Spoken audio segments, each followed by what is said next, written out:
Hi, I'm Pierre Hedary. Today we're going to do a brake pad replacement on this 1987 190D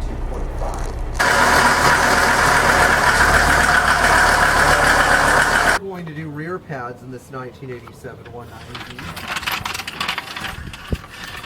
The advantage of being able to set your parking brake.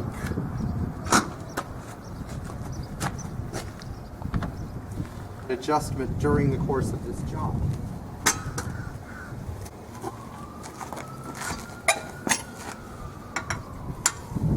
It's always good to know what tools you're going to be using.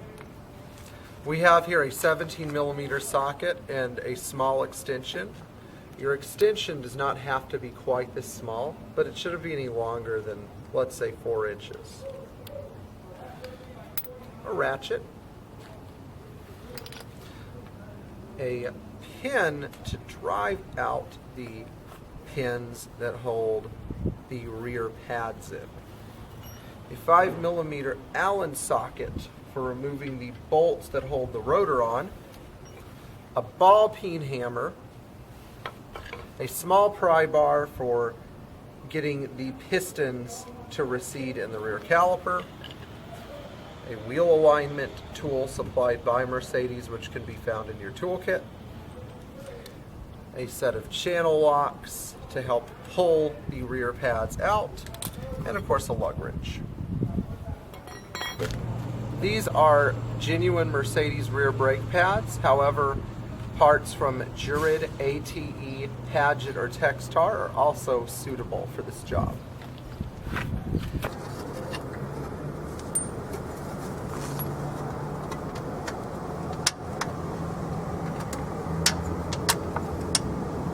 I'm going to go get a magnet. Located in the lower control arm, and for situations like these it helps to have a magnet handy so you can go in and fish the bolt out if there's a problem.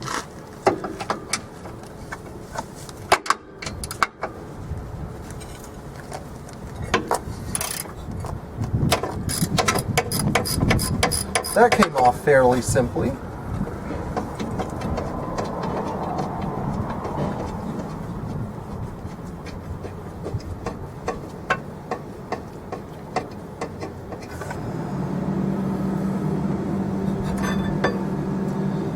You can just set the caliper here.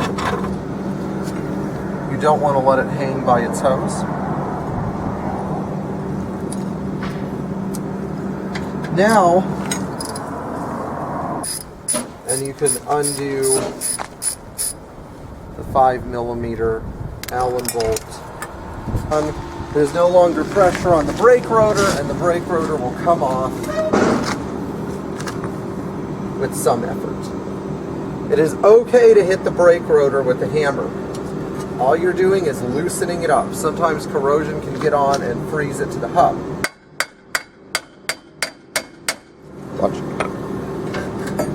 And now the brake rotor has come loose. In order to adjust the parking brake, we have to turn this wheel. You can also use a flathead screwdriver for this job. You'd like to know how that's done.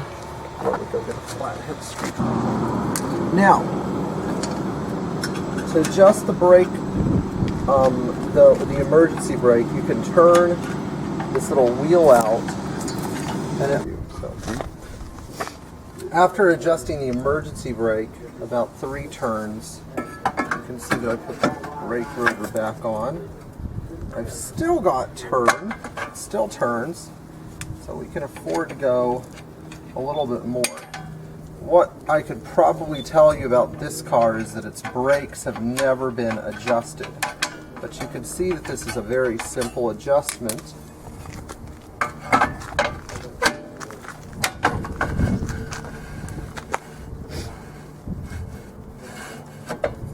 Screw back on.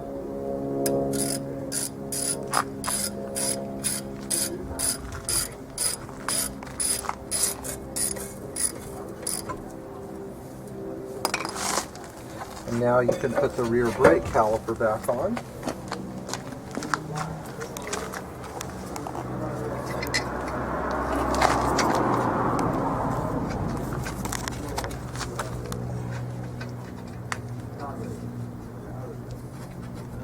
Remember that these bolts should always be threaded by hand first.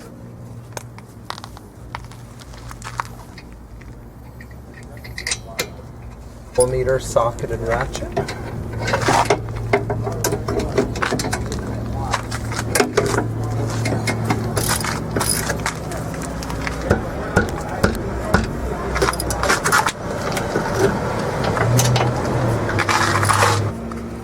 Now to fob and to eliminate excess noise, we're going to use some Mercedes anti-squeal paste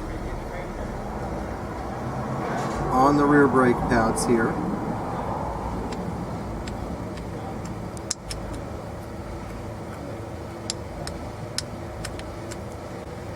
And this will keep them from making excessive noise.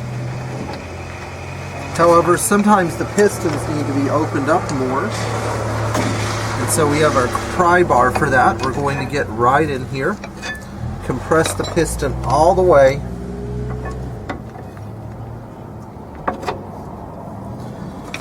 Now the pad goes in easily on this side, and we can more or less tap it all the way in. Then we do the same thing on the inside. Compress the piston all the way.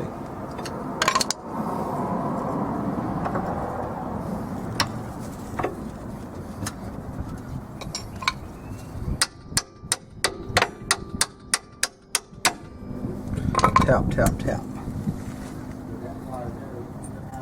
Now we're going to take our grate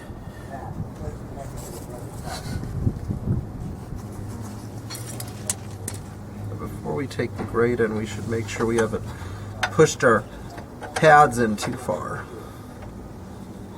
So we just check with one pin on the top and on the bottom. Looks like everything is lining up. Then we take the grate, push it in at the top, use a screwdriver,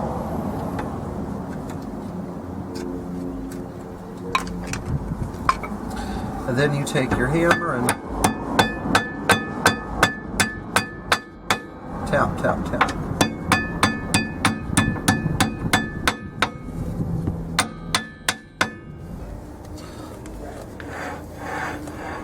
And that completes our brake job.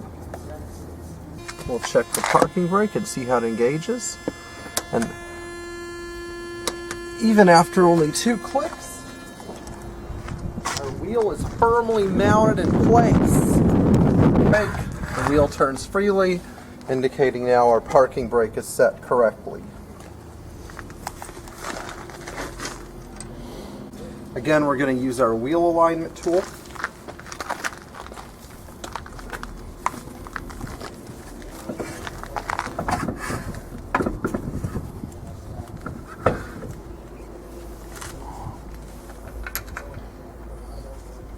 I would like to thank all of you for viewing this video today.